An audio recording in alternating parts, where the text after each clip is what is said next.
is another part of that history that Barcelona lived in the last 15, 20 years. Is not would have not been possible without without him.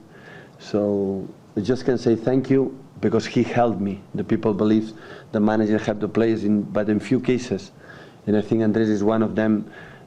He helped me to understand the game better. Football history is often written by the loudest names. The players who score the most goals, celebrate the hardest, and dominate headlines. But some legends don't shout for attention. They quietly control the game itself. Andrés Iniesta was one of those players. He didn't rely on power or speed. He didn't demand the spotlight. Yet when the pressure was at its highest, Champions League finals, World Cup extra time, the ball always seemed to find him. And when it did, everything slowed down. Before we begin, if you love deep football documentaries that uncover the stories casual fans miss, make sure to like the video, subscribe to the channel, and turn on notifications. These stories deserve to be remembered, and you're part of keeping them alive. I'm not going to choose one moment because it's not enough. Yeah. So I'm going to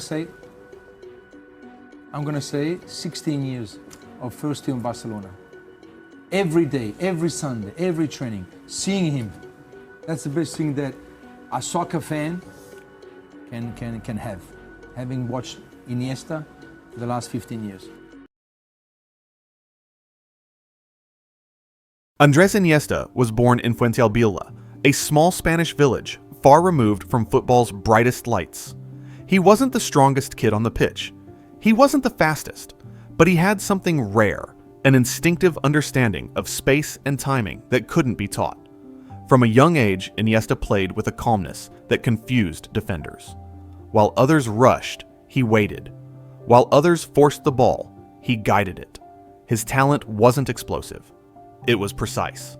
And that precision caught the eye of Barcelona scouts early. When Iniesta moved to La Masia at just 12 years old, reality hit hard. He cried at night, homesick, and overwhelmed. Many talented players fail at this stage. Iniesta didn't survive by confidence. He survived by intelligence. Headed away by Terry. Eto'o broke from him, but it's Messi. It's Iniesta!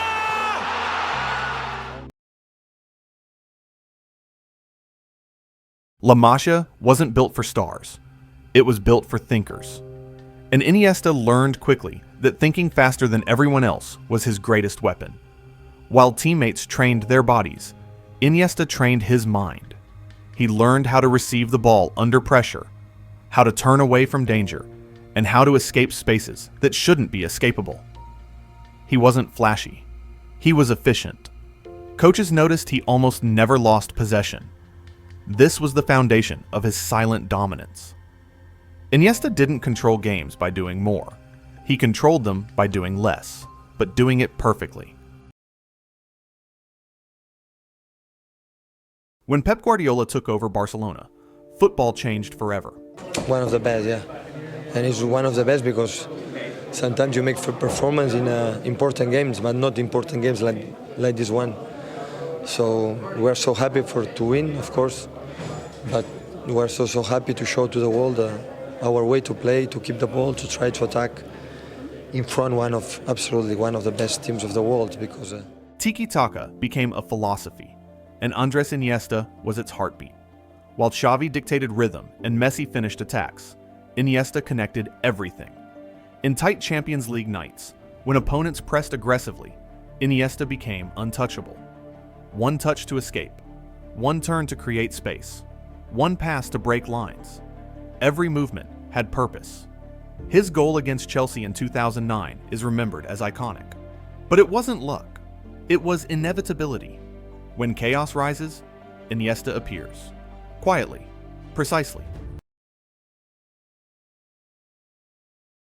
Iniesta never chased individual awards.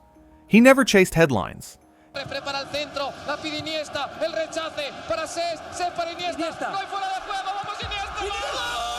Yet match after match, opponents built entire game plans just to stop him, and failed. Defenders couldn't predict him. Midfielders couldn't press him.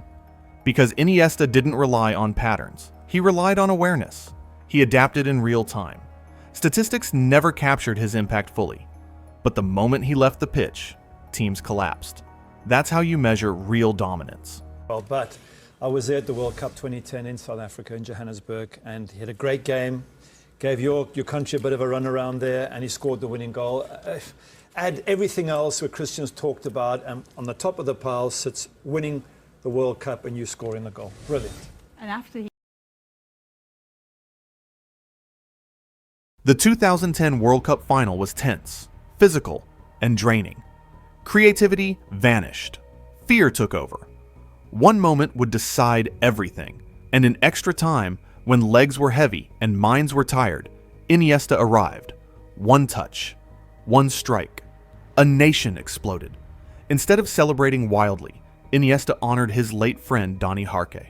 Even in football's greatest moment, he remained humble, silent, human. En una buena posición a mí en diagonal para darle el balón. Se para todo y solo estamos yo y el balón. Como cuando ves una imagen en cámara lenta, pues para mí fue así.